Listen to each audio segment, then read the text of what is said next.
and welcome to the Wayfaring Panda. My name is Annette. Today I'm participating in Team Tiny's birthday hop, and we're celebrating Sierra Taylor's birthday, and it's also Lauren Taylor's birthday. This will be the last hop for Sierra Taylor because she now has 1,000 subscribers. So the challenge was to make a birthday card. Now this may not look too much like a birthday card, but my sister gave me this die to use, I think last year for Christmas, and she wanted me to make this for one of the girls that she sponsors in Mexico.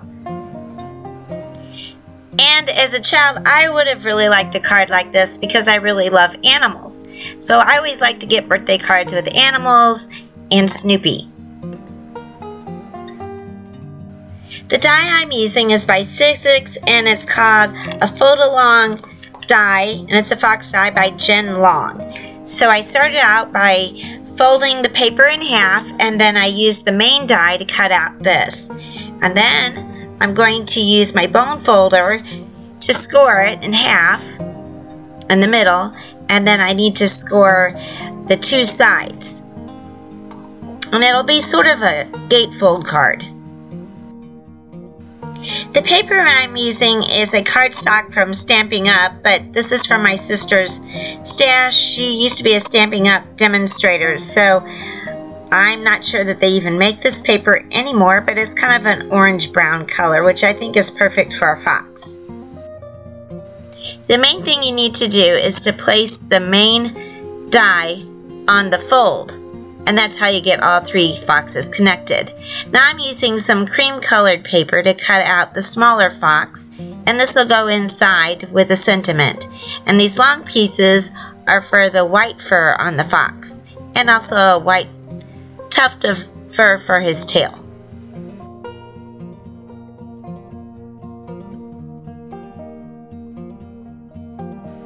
Now I'm cutting out the long piece a second time because you need two pieces of this. And I'm cutting out a tail out of the orange-brown paper. And then I'm going to fold over this white paper to cut out the eye nose piece. Unfortunately, these all come together, so I'm going to have extra pieces. And then I'll do the same with some folded over black paper.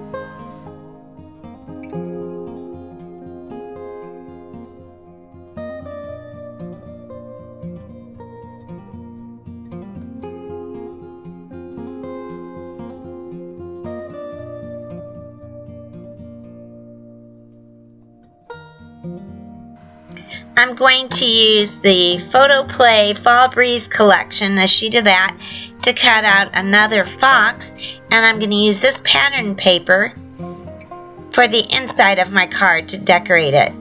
And I scooted it over where the hole was so I can use more of the paper that way. Now I'm going to fold it in half and cut it, and then it'll go on the inside of my card. This piece is smaller, so it won't cover the whole fox in the inside, but I thought it would look better with the brown edge around it.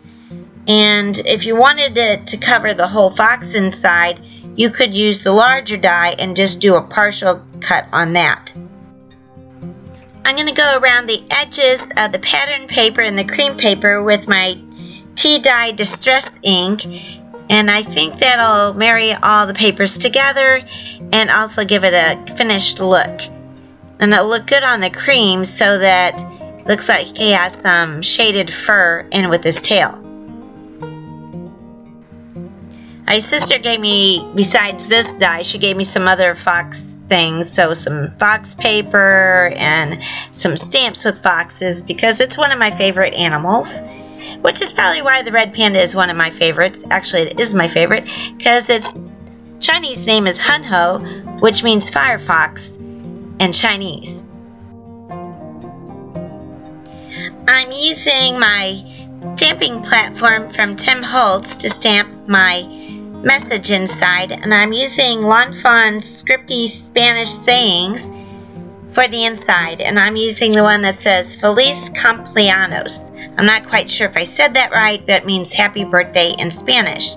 Now the saying's a little long, so I had to put the words at the bottom of the card. And I'm using some chocolate chip stamp pad to stamp the words. I got some of the ink on the board that presses down, so I wiped that off with my Lawn Fawn chamois before stamping. And now I'm taking two other sentiments from Lawn Fawn, and these are from the Reveal Wheel sentiments, and I'm putting the words, "Have a really happy birthday," above it.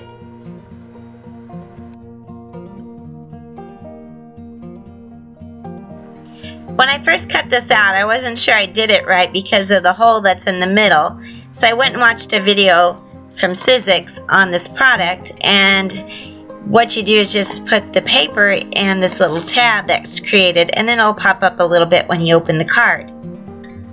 Then I used my Tombow mono glue to glue on the other pieces. This is a hashtag driven hop, so when you finish watching this video, just go to the description and click on the hashtag Team Tiny Birthday Hop, and that'll take you to the other videos. You can also type the hashtag Team Tiny Birthday Hop in the search engine to find the other videos. And we are going to be creating a playlist with all the videos. There may be some prizes that some of the other creators are giving away during the hop, so just listen to the other videos as you hop along, and if they're giving away a prize, they'll tell you what to do. Usually they'll want you to leave a comment. When I was little, I remember one time my great uncle who had a farm said he was gonna go out hunting for a fox because I don't know if it had gotten into the chicken coop or he thought it was gonna get in the chicken coop. But anyway, I was rooting for the fox to get away. I don't think he ever did find the fox though.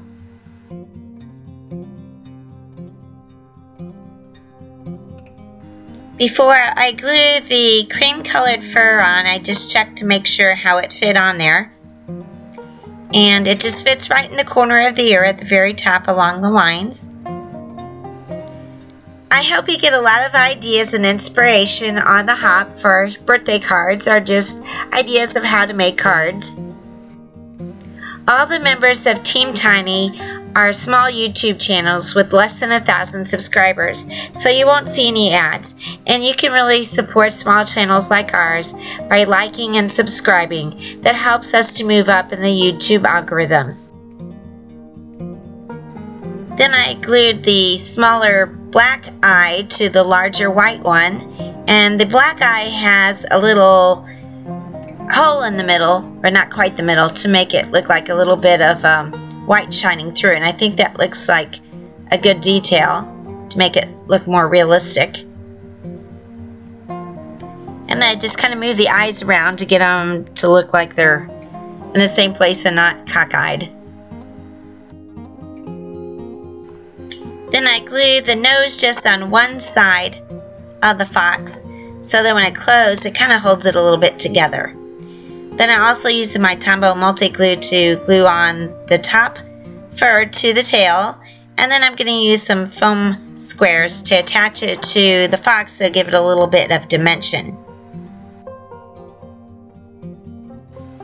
Thank you for watching. If you haven't already done so, please subscribe to the channel and like the video. You can also support my channel by clicking the links below if you're interested in buying any of the products that you've seen in this video.